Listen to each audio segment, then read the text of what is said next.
our hands. Welcome, Sister Grace Kalilong. Come on, let's give praise to our dear sister to bring forth the Word of God. God bless you, Grace. Thank you po, Pastor. Makakaupo na po tayo. Ayan, it's so privileged and I'm humbled before you in the presence of God to share to you what the Lord has imparted sa life ko. And of course, I cannot give what I do not have. But of course, before I start, gusto ko munang tanungin yung bawat isa. At alam ko may kanya-kanyang sagot tayo dito. Okay, so ano kaya yung tanong na yon? Okay? O sino rito yung lagi kang na-excite kapag ka may bago kang gagawin? Okay, sige, taas natin ang kamay natin. Alright? Na-try nyo bang na-excite ka, bumili ka ng libro? Na-excite ko, wow, may bago akong book, excited akong basahin. Right? So hanggang ngayon, isang chapter ka pa rin. Na-excite ka, gusto kong mag-train, gusto kong mag-grow. Tapos nung nag-life class ka, natapos mo, life class ka pa rin. Right? Ang sarap magsimula, pero mas masarap ang matapos. Right? So, ang kanina napakaganda po ng worship. Palakpakan natin ating mga worship team, no? Through their lives, binigyan nila tayo ng atmosphere ng worship and truly, yung battle na yon, yun yung gusto nating mangyari. Tama? Gusto natin, yung victory na sure ng Lord sa atin, gusto naman lahat natin yun eh. But the question is, how? Paano ko ipagpapatuloy? Gusto ko naman eh, pero paano? Probably meron iba rito nagdadalawang isip na, naghihingalo na, nanginginig na, may lakas pa ba ako? Kaya ko pa ba? But then, it all starts with the call to faithfulness. A call to faithfulness. Okay, so, let me read with you, no? Pakilagay po natin yung ating verse in 1 Corinthians. Okay. Nakalagay po ba? Now it is required that those who has given a trust must prove themselves faithful. Okay. Ang faithful po, no, madalas natin tong naririnig eh. Okay, I have to be faithful, a faithful husband, a faithful wife, a faithful child, a faithful student, a faithful servant. Napakagandang salita, pero pag hindi natin naiintindihan, magaling lang po tayong magsimula. Right? Because faithful people, they are the ones who do not just start the race, the goals, or the plan. They are finishers. Faithful people are firm sa kung anong sinabi nila. Firm sila sa commitment nila. Faithful people still works and they do not depend on the excitement na meron sila. Okay? So maraming bagay na tayong na-excite, di ba? Malamang yung mga kinasal ng wedding nila, na-excite sila. Tama po ba? Araw-araw po ba na-excite po tayo na excited ako, makikita ko yung mukha ng asawa ko. Excited. Na-excite po ba talaga araw-araw? Right? Very good. But that emotion, hindi siya ganon. You're always seeing yourself na makikita mo pambihira, oh.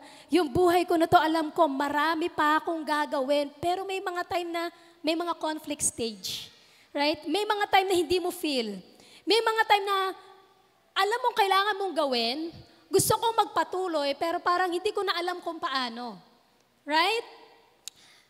Okay, dagdagan ko muna kung ano yung mga attitude or characteristic ng faithful people. Okay? They keep their word. They do not quit. Even if it's hard, they keep on doing it. Okay? Yun ang faithful. They are faithful even in small things. Hindi sila naghihintay ng, sana kung meron lang akong gantong pera, sana kung may bahay lang ako, sana kung matalino lang ako, sana kung maganda ako, sana kung magaling ako. Hindi niya na nakita, pambihira hindi niya na nakita kung anong meron siya. But you know what? If you just know to be faithful in what you have, meron kang matatapos kasi meron kang alam mong simulan. Siyempre, gusto natin maging finisher. Ang question, ano sisimulan mo? And if you are faithful in whatever things that you have, abilities, talents, or skills, pagyayamanin mo yon. Tama po ba? Kung meron kang konti, ate, parang wala akong pera ngayon, humihinga ka pa. Tama? Do something. Okay? Ang faithful na tao, punong-puno kasi yan ng pag-asa. Ang faithful na tao, kaya nilang mag-endure because they believe in something. Kaya nakadikit to sa faith na meron tayo sa Lord. Because faith is being sure of what you hope for, certain of what you do not see. So from this starting point ng life mo that you decided to do something, meron kang pinapaniwalaan at meron kang hope na meron kang pupuntahan na kahit merong mahirap along the way, alam mo makakarating ka doon. Nakukuha ba natin? Okay. Faithful people, they show excellence. Alam niyo kung bakit? Kasi alam nila, there is still something better version of themselves. Tingnan natin, no? Na-imagine ba natin ang ating mga sarili na haharap tayo one day sa Panginoon? In Matthew chapter 25, verse 21. Okay, eto na yun. His master replied, "Well done, good and faithful servant. You have been faithful with a few things. I will put you in charge of many things. Come and share your master's happiness." You know what, yung mga faithful people, dahil nakita nila yung progress nila, nag-e-excel at nagiging better sila at marami silang nagagawa, nagmumultiply yung kanilang ginagawa. Are we getting it? Faithful people, hindi sila nag-i-stay sa stagnation. Mga unfaithful yon. Faithful people, hindi nila iniisip mo na kagad perfect. Importante may progress. Na kung magkamali ka man, etong problema kasi pagka nagfe-fail tayo, no, yung tipong wala na, talagang failure ako, eto na lang talaga ako, hanggang dito na lang ako, tinuldukan mo na yung sarili mo. Tingnan mo yung katabi mo, baka mukhang tuldok na yan. Tingnan mo, may malaking bilog, tut! Eto na lang po talaga ako, wala po akong magagawa, isa akong malaking tuldok. Nag-stop na. But you know what? If you know you are faithful in what you have, meron kang progress. Habang naghihintay ka doon sa malaking bagay na gusto mong mangyari, sabi sa Psalms 37 verse 3, "Trust in the Lord and do good." Mahirap naman na habang naghihintay ka, wala kang ginagawa. So magtiwala ka, habang nagtitiwala ka, do something good. And you will feel good about yourself. Hindi mo makikita yung sarili mo na failure ka. Ang problema sa atin, pag nagfe-fail po tayo, no, naliliit yung tingin mo sa sarili mo. Alam mo yung natutunan ko, every time na nagfe-fail ako, para hindi ko ramdam yung failure ko, I need to learn something out of it. Don't count your failures, but count your lessons. So hindi ka nade-devalue. Nakikita mo yung sarili mo, nag-a-add ng value kasi mas bumait ka, mas gumaling ka, mas tumalino ka, right? Because you're just trying to be faithful first. Okay? Tingnan ba natin, no? Okay, faithful people, nakalagay po ba dyan? Okay. Faithful people are faithful even though people do not see them. Ang sarap pong magpakadasig pag may nakakakitang tao sa atin. Pag nakikita tayo ng parents, gusto mo magpa-impresa na makita ako ng nanay ko, ng tatay ko, na mataas ang grade ko. Eh pag di ka pinansin, nag-aamok. Okay? Magpapapansin. Magre-rebelde ako para makita nila na ako'y nagpapapansin. Mga ganyan, di ba? Naku, si pastor nandyan, magwalis tayo. Sipag, no? Pag wala si pastor, okay lang, kahit may kalat dyan. Wala naman nakakita eh. Right? Ang isang tao faithful, hindi niya kailangan i-please ang tao. Kasi alam niya naman na magaling siya, wala siya kailangan patunayan. Kaya hindi sila nag-e-emote. Hindi ba, kung alam niyo lang wala pa akong tulog, walang nakaka-appreciate sa akin dito. Ang faithful people, they don't need to please people. Alam nila magaling sila. Ano pa patunayan mo? Unless you are not healed. That you are doing it for other people, not for yourself. You're doing to please other people so that you will feel good about yourself. And if you're like that, you are not healed inside. You are not confident sa kung sino ka pinagkatiwalaan ng Panginoon. So you're trying to be somebody that you are not. You're trying to pretend na magaling ka rito just to gain praises of people. Si David, hindi po siya nakikita. Naging faithful siya mag-alaga ng mga tupa. Pero may nakakakita sa kanya, ang Diyos na nasa itaas, hindi siya nakikita kung paano siya makipagsabunutan sa mga lion, sa mga bear. Di ba nasa Bible, hinihila niya yung buhok ng mga leon? Sabunutan yun. Walang nakakita sa kanya. Pero ang faithful people, pansin si David, hindi niya kailangang i-promote yung sarili niya. Ang Lord ang nag-promote sa kanya. Hindi ka nakikipag-agawan sa promotion ng iba, bakit siya ganito? Ako ganito, ganyan, ganyan, ganyan. Alam mo sa sarili mo, mataas ang level mo. Right? The Bible just say, humble yourself before the Lord, for He will lift you up in due time. Kasi promotion belongs to the Lord. Amen to that. Okay? So kung tingin mo sa sarili mo, isa kang tuldok, ay dapat lagyan mo naman ng ganon. Exclamation point. Ano ibig sabihin? Surprise! Yung tipong nilabas mo yung galing mo, biglang mga tao, what? Isa ka palang himala. Ba yun? Amen. Okay, balik ta rin lang natin ng kaunti no, sa unfaithfulness. Okay, unfaithful people, okay, they are double-minded and half-hearted. In James chapter 1 verse, I think that verse 8, a double-minded man is unstable in all he does. Kasi pwede kasing yung sinabi ko sa inyo kanina, nagsisimula ka, nag-commit ka sa Lord, kaya malamang nag-encounter ka pa, naging consistent ka sa cell group, right? Pero hindi ka wholehearted. Meron ba rito yung tipong, kung kailan ko feel attend ako sa church, I will attend. Okay? Yung tipong minsan attend, minsan hindi. Okay? Double-minded yun. Bakit double? Hindi mo alam kung attend ka o hindi. Consistent ka ba o hindi. Hindi ka faithful eh. Unstable. Kaya tuloy pag may testing in life, madali kang matumba. That's unfaithfulness. Next is unfaithful people, they have less quality of work. Kasi nga half-hearted eh. Diba? Yung tipong kumilos na nga, may natira pang dumi, okay na yan, basta naglinis. Diba? Yung nag-win na nga ako, magko-consolidate pa ba ako? Nakuha niyo ba yun? Yung may ginawa ka na, pero konti yung quality. Alam niyo kung bakit? Ang unfaithful na people, may magawa lang kahit walang resulta, okay na yun. At least may ginawa, pwede na yun. May ginawa na nga ako, aamo ka pa, pagagalitan pa ba ako? Unfaithful people, they do not use their God-given talent. Alam mo, pag hindi mo ginawa at ginamit kung ano yung meron ka para sa Panginoon, ang mundo ang makikinabang sa'yo. At one day, haharap tayo sa Lord. Kay sino rito ang desire ng heart mo, ang marinig mo yung, well done, my good and faithful servant. Amen? Unfaithful people, self-gain. Okay. Yung magsaserve ka lang, kikilos ka lang hanggat may makukuha ka. Hindi na ako atin sa church, wala na ako nakukuha. Hindi na ako atin sa cell group, wala na nagbibigay sa akin. Hindi na ako pupunta rito, hindi na ako magaganto kasi hindi na ako nabibless. Hindi na ako magsaserve kasi nga na-offend ako. Ayokong makita yung boss ko, ayokong makita yung cell group ko. Wala ka nang nakukuha benefit for yourself. Those are unfaithful people. Right? You know what? May binigay akong diagnostic question sa mga cell group ko to test yung faithfulness. So, syempre, maraming nag-struggle, lalo ng pandemic, iba-iba. Pressure sa work, pressure sa love life ba, mga ganyan. Tapos, tinanong ko sa kanila, alam niyo yung tanong na would you rather? Alam niyo po yan? Sabi ko, would you rather be happy or faithful? Sige nga, tanongin niyo po yung katabi niyo. Would you rather be happy or faithful? Sige, ano po sagot? Ano sagot? Ang dali sabihin, no? Siyempre, faithful. Pero mas maganda rin na happy. Di ba? Pero the truth is, hindi all the time happy ka pag nagiging faithful ka. Pero meron ka joy. Can you imagine wala kang pera, masasabi mo bang happy ka? Right?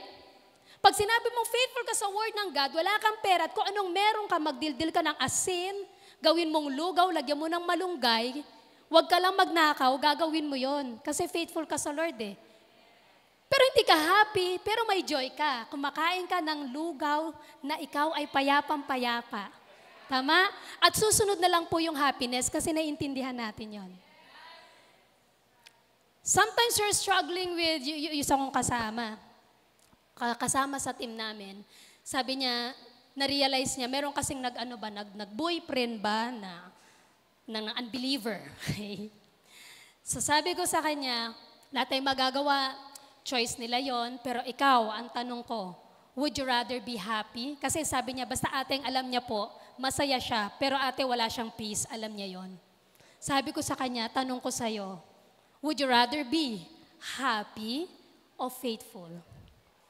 Ako ha? Because there are times na alam mo yung mangiyak-niyak ka na, pero alam mong masaya ka kasi you're standing firm on what is right.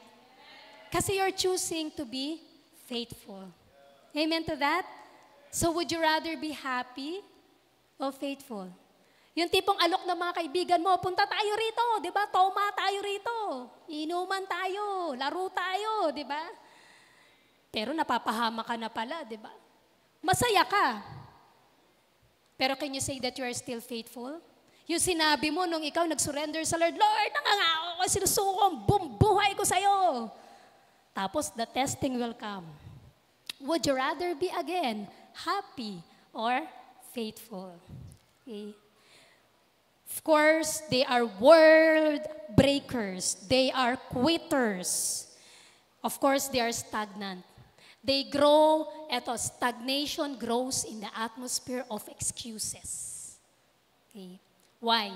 Hindi ko ito kayang gawin kasi busy ako. Hindi ko ito kayang gawin kasi wala akong time. Hindi ko ito kayang gawin kasi marami akong priority at ginagawa sa buhay. Alam niyo, na-realize ko, hindi ito tungkol sa wala kang time. Hindi mo lang siya priority. At hindi mo siya priority kasi hindi siya valuable, hindi siya mahalaga sa'yo. So hindi natin pwede sabing wala kang time. Hindi mo lang nilalagyan ng time kasi hindi mahalaga sa'yo. Tama po ba yon? And if you're faithful, alamin mo kung saan ka magiging faithful. Alamin mo muna kung ano ba talaga ang valuable. Yung iba kasi sobrang faithful sa kalokohan. Paninindigan ko tong maling to. Ay, ang faithful mo naman sa kalokohan. Gusto ba natin na gano'n? Or you will choose to be faithful in doing the right thing. Amen? Ito, ang faithful, nasabi ko na to. Unfaithful, they are good starters. So kung ikaw ay taga-simula ka, kabahan ka na. Kung hanggang taga-simula ka lang, di ba? Pero pag nasa utak mo, once na sinimulan ko to, tatapusin ko to. That's faithfulness. Kaya po minsan po, di ba, sa marriage, naririnig ko po pag nagkukwentuhan, kasi I don't feel that I love that person. Yan, mga celebrity, ganun, di ba? Kasi hindi ko na-feel yung pag-ibig niya. Ang hinahanap nila yata yung kilig eh. Di ba? Yung goosebumps, yung mga ganun. So hindi po love yun, kilig yun eh. Di ba? But when you choose to be faithful, whether in a relationship, in your commitment to the Lord, whether you feel it or not, faithfulness is not an emotion, it's a decision. Amen? Okay, tingnan natin, no? Ano ba ang nagiging cause ng pagiging unfaithful natin? First is this, spiritual adultery. Okay. Sa relationship, meron po tayong tinatawag na adultery, nangilwa, nanganan. Yung iba, 360 degrees, kinarir. Yung pagiging unfaithful. Diba? Adultery na tinatawag. At meron po tayong spiritual adultery na tinatawag. Sabi sa James chapter 4, verse 4, You adulterous people, do you not know that friendship with the world is an enmity with God? 1 John 2:15, 17 says, Do not love the world or anything in the world. For anyone who loves the world, the love of the Father is not in him. So nangyayari kaya tayo nagiging faithful kasi meron sa labas, kaya ang Church of God, no, kinumpara sa Bible, na kapag ka nagiging worldly at nakikisama sa kung ano ino-offer ng world, ang description sa Bible sa bansang Israel, adulterous nation. Why? Kasi may kumakirenkeng na worldliness eh. Diba? Merong kumakaway sa'yo, come on, this is enjoyable. Para po sa mag-asawa, may sumasideline. Sa katrabaho, may kikindat, diba? Tapos naman sa mga nag-aaral, gusto mo matapos ang pag-aaral, mag-focus, maglingkod sa Lord, mag-build ka ng friendship, sa marami, okay lang yun. Diba? Tapos may kumindat sa'yo. Kumindat na naman. Mararamdamang kilig, diba? Kirat lang po yun. Kaya, kirat lang, akala mo lang. Ang problema kasi marami asyumera sa mundo, di ba? Kaya nasasaktan, no? Marami po ngayon nasasaktan na walang karapatan. Yun ang mahirap. Hoy, naku po. Spiritual adultery. Ano yung mga bagay ngayon that you know you committed yourself to the Lord, but then sometimes you don't feel like serving the Lord because pinagbigyan niyo po ang kirengkeng ng mundong to. Yung kumakaway sa'yo. Na-miss mo ba ako? Wag, ganyan. Pero when you say, Lord, I choose to love you, I choose to serve you, bandang dulo hindi mo na mararamdaman, nagsasacrifice ka. Minsan kasi inisip natin, isa-sacrifice ko. Alam niyong gawin mo, i-crucify mo lang. Any desires of the flesh, na sinabi mong nag-surrender ka kay Lord, totoo sa'yo yung Galatians chapter 2, verse 20, sabi doon, I have been crucified with Christ, and I no longer live, but Christ lives in me. The life I live in the body, I live by faith in the Son of God who loved me and gave Himself to me. Okay? So, sinurito, tingnan mo yung katabi mo, matagal ka ng patay, tandaan mo. Okay? Right? Pero ang maganda, may nag-resurrect dyan. Resurrection power ni Jesus Christ. Kaya kamukha na yan ni Kristo. Diba? Mag-declare ka sa Kanya, you are a faithful child of God. Okay? Next is, no fear of the Lord or no fire of the Lord. Sabi sa Revelation, I know your deeds, I know your hard work, I know your perseverance, but one thing I hold against you, you have forsaken your first love.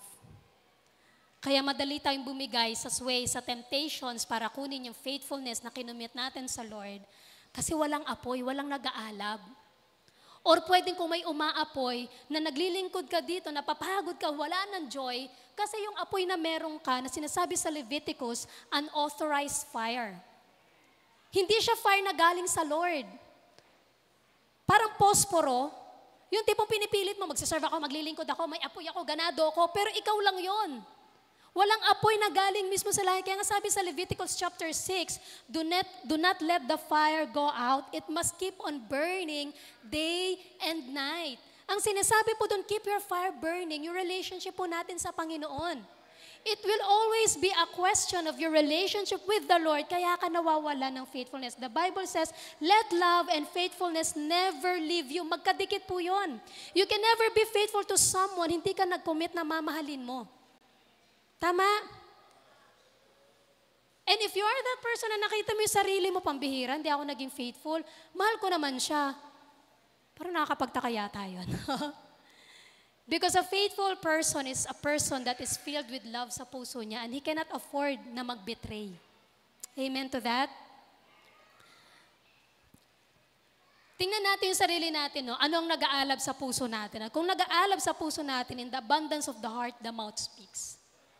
Kung maalab ka ng pagmamahal ng Panginoon, maalab yan sa puso natin, yun ang kaya nating ibigay. Kaya kung kikilos man tayo sa pinapagawa ng Lord, kaya ka nagiging wholehearted, damang-dama mo yung wholehearted na pagmamahal na cross ng Panginoon binigay niya sa cross. Kaya ka hindi half-hearted, kitang-kita mo yun kasi everyday, inaapuyan mo yung pagmamahal mo sa Panginoon. Bantayan natin yung apoy unang-una ng calling natin. May apoy pa ba? Alam mo ba na tinawag ka? Pag nakita natin sarili natin na nalalamig tayo, lumalapit ka ba sa source ng fire? O yung tipong, eto naman si Satan bubulong, may spirit ng condemnation, hindi na po ako karapat-dapat na magpatuloy sa inyo, Lord. Lord, hindi ko na kaya. Nag-fail na ako na ilang beses. Alam mo yung gusto mo mag-pray, hindi ka makapag-pray. Because the accusing spirit accuses us before the Father in heaven day and night. Yun ang pinapakinggan mo. And when you pray the confession of the blood of Jesus, kanina pinag-pray ni Pastora, you not by the blood of Jesus, all my sins are forgiven. Pinatawad ka niya, don't let the devil accuse you. Then ituloy mo, tapusin mo yung laban, Lord, mabait ako, magaling ako, matalino ako, godly ako, holy ako, magpabantay ka. Huwag kang gagawa ng bagay na sekreto na alam mo ng weakness mo, nagtatago ka pa. Kung seryoso ka, confess it to your leader, hanap ka ng accountable partner mo. Kasi kung hindi, ibig sabihin, niloloko mo lang sarili mo, by the blood of Jesus, ganto-ganto, tapos may pag sekreto, mag-isa ka na lang, gagawin mo uli. Amen? Choose to be faithful. Right? Okay. Another is yung fire ng guidance ng Lord sa atin. We will only be guided, no? Alagaan natin yung apoy na ginaguide tayo ng Panginoon in our devotional time, sa mga cell group leaders natin, sa pastors natin, accountable people natin. Kasi pag wala ang guidance ng Lord, mawawalan ka ng apoy habang ikaw ay may tinatahak na direction papunta sa destination mo. You need guidance. Amen? Alagaan natin yung apoy ng presensya ng Panginoon. Be in the right place. Do not be caught in the wrong place. Nabubuhusan yung apoy mo. Amen? I-guard natin yung apoy ng calling, apoy ng ano pa? Ng guidance, apoy ng ano pa? Ng presence ng Panginoon. yung fire ng ating spiritual gifts. Alagaan po natin yun. Kasi sayang baka mamaya humarap tayo, ang daming binigay sa atin, natulog yung talent mo. Diba? Sino rito alam mo meron ka mako-contribute sa simbahan na galing na alam mo magaling ka doon? Sayang, sabi mo sa kadami, sayang, baka mabulok yan. Diba? Pwede ba rito mag-commit tayo? Tanong mo sa leader mo, tingin mo, honest lang. Ano po ba yung pako-contribute ko na nakikita nyo? Ano po yung kaya ko ibigay? Gusto ko sana sumayaw pero pareho kaliwa ang pa ako. Gusto ko na sayaw, pero ayaw na sayaw sa akin. Mga ganyan na. So listen, di ba? O kung magsabi ka rin, ate, ito totoo, ito talaga gift ko. Gusto kong apuyan to ng pagmamahal ng Lord sa paglilingkod ko. I want to be faithful in this. Amen to that. Alagaan natin yung apoy na yon para hindi ka nawawala sa track na alam mo, faithful ka. Committed ka dun Amen? Faithfulness is not emotion. Sabi ko sa inyo, may mga time na hindi mo feel ginagawa yung mga bagay na ginagawa mo. But you choose to be faithful. Amen? You know what?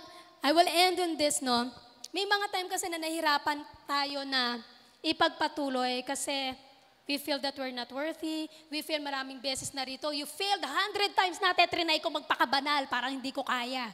Diba? Or nag-fail ka na ng ilang beses, na-try ko mag-lead, na-try ko mag-win. I feel so downcast. You know what? May answer ang Lord. And I'm so blessed in this, no? 2 Timothy 2:13. If we are unfaithful, He remains faithful. For He cannot deny who He is. Kung lalapit tayo sa Panginoon, na hinaharap mo at hinihintay mong maging faithful ka bago ka humarap sa Lord, hindi na po tayo makakaharap. Kasi hindi natin na-perfect yun It will always be not our works. It will always be by faith. It will always be through the blood of Jesus. And when you come to God, ako lagi ko sinasabi, Lord, it is a privilege. This is a privilege. I'm not worthy. It is by your grace. That's why I'm able to stand before you right now. Lord, thank you because you are faithful. It's not about yung faithfulness natin. It's about His faithfulness. We cannot be faithful if we do not understand the faithfulness of God.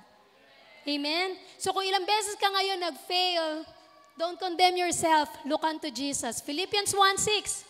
He who began a good work in you will carry it unto completion until the day of Christ. Tatapusin ng Lord kung ano sinimulan niya sa'yo. Kasi siya, faithful siya. So kung you think hindi mo kayang tapusin, huwag ka mag-alala, tinapos na ng Lord. Ang kailangan mo lang gawin, sundan mo yung pattern niya. That's it. It's done. Amen? In Luke chapter 22, verse 39 to 43. Okay? Ito po, yung na-receive kong revelation ng ginawa ni Jesus Christ sa cross. Kung paano niya natapos, nagsimula po lahat yon nung siya ay nananalangin doon sa Gethsemane. Meron siyang binitawan doon na doon ko nakita ang faithfulness ng Lord. Dito natin makikita that He is God, but on that flesh, He is struggling. And He said there, Father, if you are willing, take this cup from me. Yet not my will, but yours be done. An angel from heaven appeared to him and strengthened him. And being in anguish, he prayed more earnestly. And his sweat was like drops of blood falling to the ground. Ito yung first shedding ng blood ni Jesus Christ nando sa garden ng Gethsemane. And that garden of Gethsemane, doon po siya naka-experience ng betrayal, doon siya naka-experience na tumilikod yung mga disciples. Habang siya ay nagiging faithful, people around him, his disciples, had betrayed him. At noong time na to, nakikita po ba natin yung battle ng faithfulness at paano niya pinatunayan yung faithfulness niya? There's struggle. If it is possible, Father, kung may ibang paraan, Father, kasi nakita niya yung sorrow Hindi naman siya takot dun sa papaluin siya, ipa-flagellate siya, iiwan siya, hindi yon. Pero yung sorrow na yon, kasalanan yun ng buong mundo. At bibit-bitin niya yun, and there will be moment in his life where in the presence of God cannot look unto him. Kaya nga sabi niya, Father, why have you forsaken me? That feeling of loneliness, para hindi mo maramdaman yon. Nung nakita niya yon, bit-bit niya yung kasalanan ng ang saro, that cup of the wrath of God, iinumin niya yon. Father, if it is possible, take this cup away from me. Minsan meron po tayong ganon. Lord, pwede po bawag ito. Pwede po ba iba na lang? Pwede po ba ganito na lang? Okay naman to, di ba, Lord? Yung meron kang magandang suggestion, pero tahimik ang langit. Sino rito, alam mo naman talaga kalooban ng Lord nagbabakasakali ka sa prayer. Pansin niyo, tahimik ang langit. Right? Sabi ng Lord, alam niya wala na. Ito faithfulness ng Lord. Not my will, but your will be done. And that is the true message ng faithfulness. Ang faithfulness natin sa Lord, Lord, not my will, but your will be done. Pumatak, yung blood na yon, nung bumangon siya, tapos na redemption sa decision niya na yon. Kaya niya nasabi sa dulo, it is finished. Alam niya, tatapusin niya kung ano sinimulan niya because He is faithful. Are we getting it? Can we all rise up right now? We will be standing before the presence of our God right now. Allow the Lord to search our inner hearts. I want you to close your eyes right now. I want you to come before the gracious hand of our Father through our Lord Jesus Christ. Lord, I pray, kung sino man sa amin, Panginoon, nakikitaan niyo ng matigas na puso, Lord God. But deep within our hearts, we wanted to, Lord God, but there are struggles. The flesh is so alive. This heart has become callous, Lord God, to the point there is unbelief in us. There is pride in us, Lord. Lord, you said in your word that your word is like a hammer and a chisel that breaks rocks into pieces. Lord, in brokenness and humility, Lord, inaamin namin, Lord, ang aming pagkakasala. Lord, yung hindi namin pagiging tapat sa inyo, humihingi po kami ng kapatawaran. Lord, we ask for forgiveness if we have betrayed you, Lord God. If we have betrayed our calling, Lord God, by not doing our best, by offering our mediocrity ng service, by living a life of unholiness, Lord. Lord, we want to see, Jesus, what you did as you prayed for us. As you prayed, Lord God, kneeling down in surrender to the Father. And you have proven your faithfulness. You have decided to finish, Lord, what has been entrusted unto you, Lord. We're applying that blood of Jesus Christ upon our lives right now. I want you to touch your head right now. By the blood of Jesus Christ, I'm renouncing any spirit of betrayal, any spirit of disobedience, that pride and that arrogance, any self-will, any willful sins in the name of Jesus. By the blood of Jesus, Lord, I receive that spirit of faithfulness, Lord God. I see what you have done on the cross. That love, Lord God, that willingness, Lord, that generosity, Lord, that sacrifice, Lord.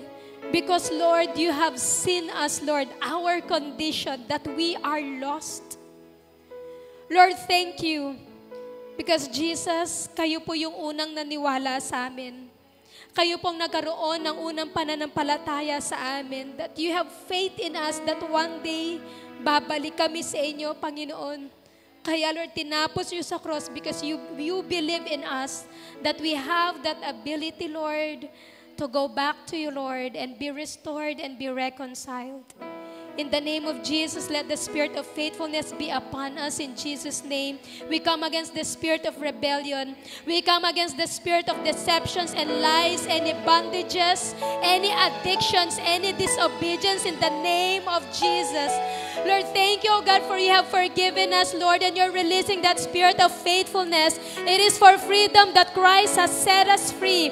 Lord, there's a fresh start in us, but in our mind, Lord God, we see, Lord God, that you said on that cross, it is finished. You will finish what you have started in us, Panginoon. We receive that fire in Jesus' name. We renounce any spiritual adultery in the name of Jesus Christ. But Lord, we're declaring, Lord God, that this life belongs to you, crucified in Christ, and it is Christ that living in us right now in the name of Jesus. Holy Spirit, let this body be your temple and use this for your glory alone. For your kingdom come, your will be done on earth as it is in heaven. In Jesus' name, Amen and amen. Palakpakan po natin ang Panginoon.